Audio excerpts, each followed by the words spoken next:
Can છે એનો ઉપયોગ ક્યારે થાય છે? બરાબર છે મિત્રો, કેન એક મોડલ છે, બરાબર, અને કેન પછી હંમેશા મિત્રો ક્રિયાપદનું મૂળ રૂપ આવે છે, આ તમારે યાદ રાખવાનું છે.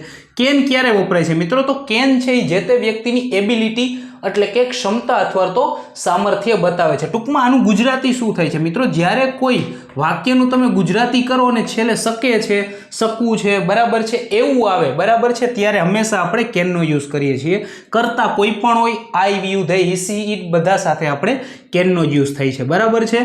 ટૂંકમાં જેમ કે હું તમને કહું, બરાબર, તે બોલી શકે છે, તે રમી શકે છે, બરાબર છે, તે જમી શકે છે, તે જીતી શકે છે, બરાબર છે. આવા દરેક સેન્ટેન્સ છે એની અંદર આપણે કેનનો યુઝ કરીએ છીએ. જોજો મિત્રો, જેમ કે હું અંગ્રેજી બોલી શકું છું, બરાબર છે, તો આઈ કેન, બરાબર છે, speak, I can speak English, I can speak English, તે લખી શકે છે, બરાબર, તે માટે હી, તો he can write, he can write, બરાબર છે, તે સારું ગાઈ શકે છે, બરાબર છે મિત્રો, તો he can sing well, he can sing વેલ, તે સારું ગાઈ શકે છે, હી કેન સિંગ વેલ, બરાબર છે મિત્રો. તો કેનનો યુઝ ક્યારે થાય છે મિત્રો? જ્યારે, બરાબર છે, કોઈ વ્યક્તિ છે, બરાબર, એ કંઈક કરી શકે છે, બરાબર છે, પોતાનું, જેની અંદર પોતાની શક્તિ છે, ટૂંકમાં એબિલિટી છે, સામર્થ્ય છે, ક્ષમતા છે, અથવા તો તમે ખાલી આટલું યાદ રાખો, જ્યારે તમે કોઈ પણ,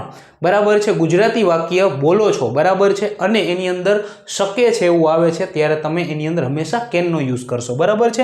અને કેન પછી, બરાબર છે મિત્રો, હંમેશા શું આવશે મિત્રો? V1 આવશે, બરાબર છે. આ વસ્તુ છે એ તમારે યાદ રાખવાની.